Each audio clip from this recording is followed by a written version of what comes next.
Audio Jungle.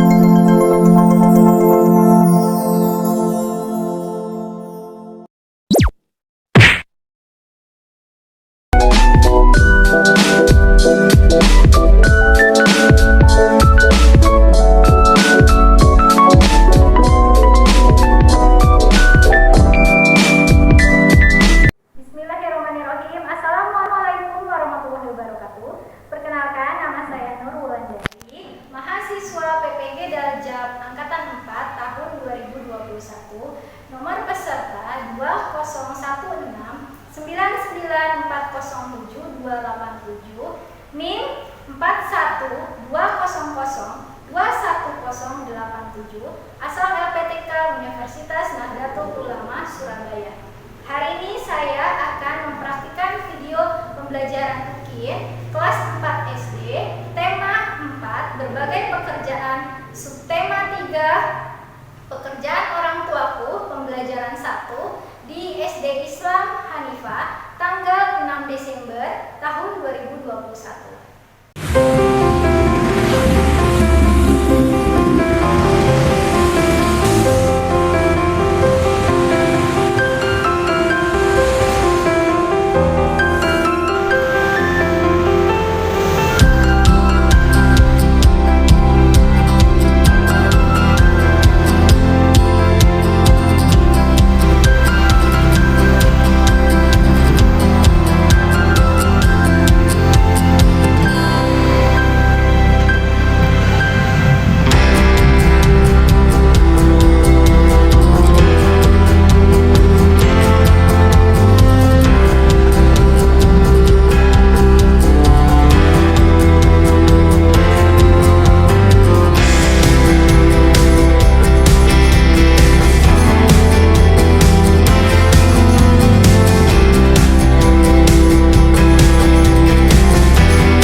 suatu hari Tupai tidak melihat gabus, sahabatnya.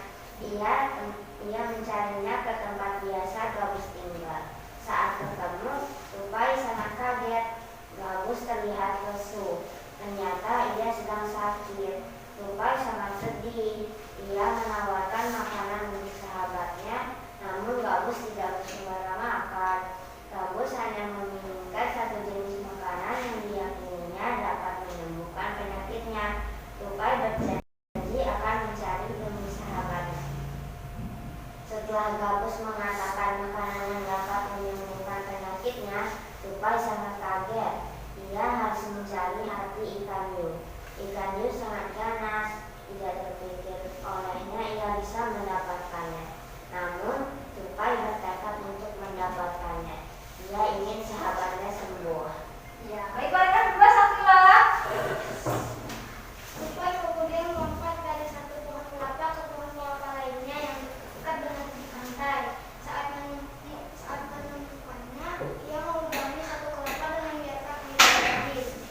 Kemudian sang Tupai masuk ke dalam kelapa.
tema 3, muatan pelajaran ilmu pengetahuan sosial.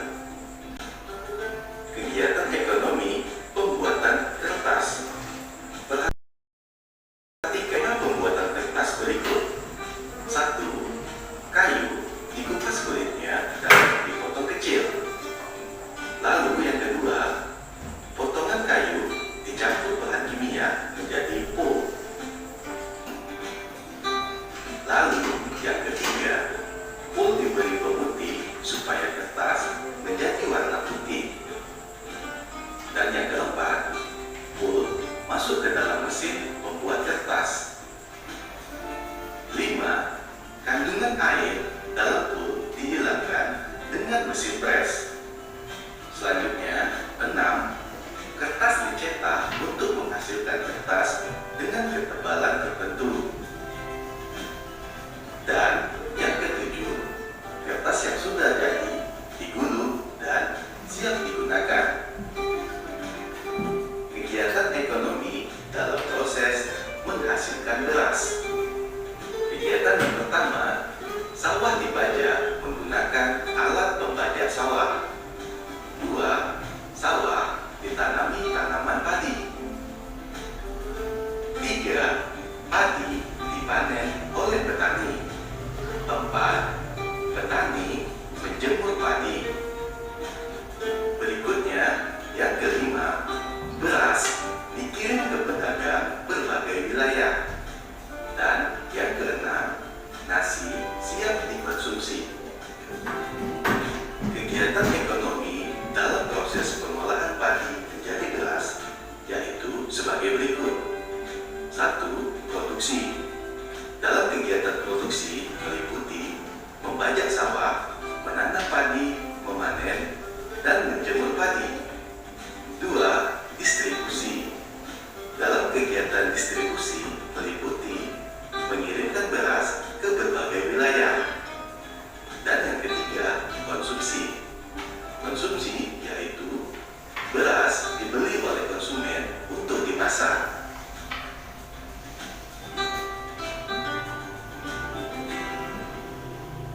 Oke, nah setelah mengamati video, kira-kira apakah kalian tahu sumber daya alam apa saja tadi yang dapat digunakan? Ada apa aja tadi? Hah? Kayu, oke, terus? Padi, apa lagi?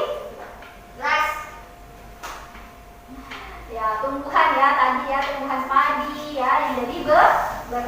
Nah, produknya yang dihasilkan apa tadi kalau dari padi? Beras ya. Lalu dari kegiatan menjadi beras tadi ya, jenis pekerjaan apa saja yang terlibat? Ayo. Petani, terus ketika beras sudah jadi dia menjual. Pedagang, betul ya. Nah, kira-kira apa manfaatnya terhadap masyarakat sekitar? Ayo, apa manfaat tadi padi dan beras untuk masyarakat sekitar? Bisa buat dimakan. Apa? Oke, dimasak, dimakan, betul ya. Karena kalau tidak ada beras kita kesulitan untuk makan ya. Nah, oke, nah kira-kira nih ya di sekitar rumah kalian ada nggak sih pengrajin atau pembuat sesuatu yang menghasilkan suatu produk gitu dan dia menggunakan sumber daya alam? Ada nggak di sekitar rumah Sofi? Ada. Apa? Membuat tahu. Oke, membuat tahu. Berarti dia memanfaatkan sumber daya alam apa? Sumber daya alam kacang kedelai. Kacang kedelai. Kacang kedelai ya. Oke. Nah, tadi Sakila apa? Oh, membuat jamu apa? Dari apa? Tanaman-tanaman herbal, Masya Allah. Oke, berarti banyak ya di sekitar rumah kita ternyata pengrajin-pengrajin yang menghasilkan sesuatu yang bisa dimanfaatkan. Ya, baik, coba sekarang kalian amati gambar ini.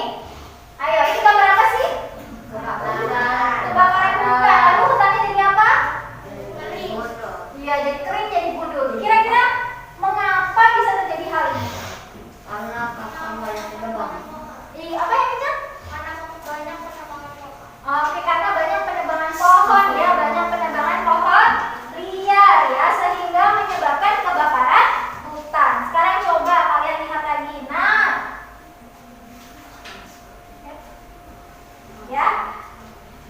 dari dampak pemanfaatan sumber daya alam yang tidak terkendali. Ternyata banyak sekali dampak sumber daya alam yang tidak terkendali ya. Contohnya tadi berkurangnya oksigen, lalu suhu bumi meningkat, rawan terjadi bencana alam ya. Contohnya misalnya kayak gini nih, pemanfaatan kayu yang diambil oleh pengrajin kayu diambil dari salah satu hutan di Kalimantan ya. Lalu pohon-pohon di Kalimantan semakin berkurang jumlahnya akibat sering terjadinya kebakaran hutan. Nah, sekarang kalian lihat ya, perhatikan ini. Nah, ini hutan-hutan yang ada di Kalimantan. Tahun 1950 kira-kira hutannya lebat, banyak atau sedikit? Masih banyak. Masih banyak. Kira-kira tahun 1985 mulai berkurang ya, yang kuning ini berkurang. Lalu di tahun 2000 berkurang lagi ya tuh. Lalu tahun 2005 berkurang lagi. Tahun 2010 2020 banyak, lebih banyak yang berkurangnya ya. Nah, menurut kalian ya, bagaimana perkembangan pohon yang ada di hutan dari tahun ke tahun? Semakin berkurang. Lalu bagaimana caranya kita menjaga pelestarian semua hutan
Menurutmu, mengapa penampakan hutan pada tahun 1950 dan 2010 sangat berbeda?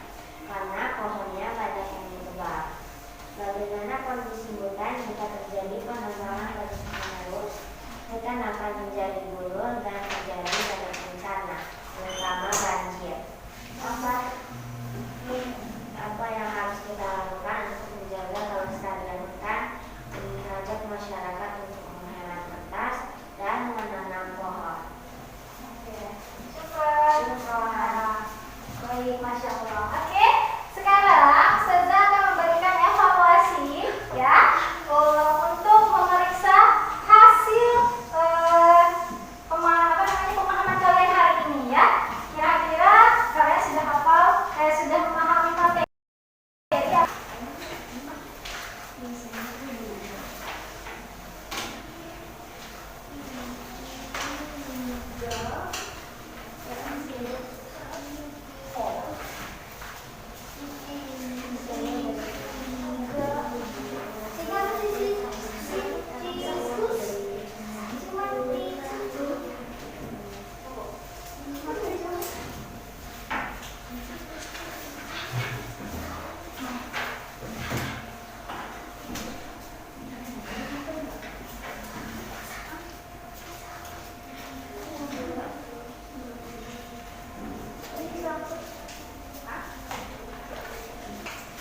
Ayo dikerjakan dulu evaluasinya.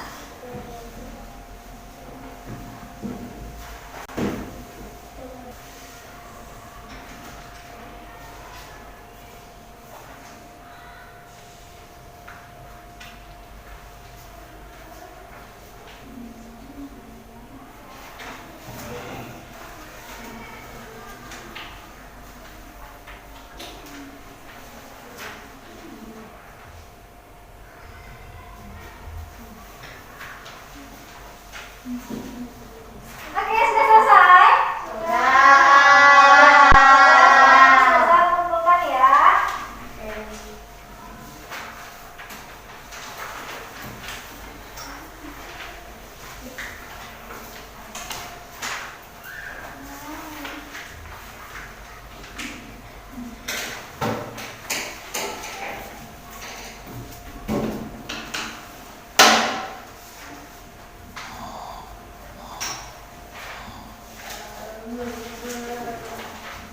Masya Allah.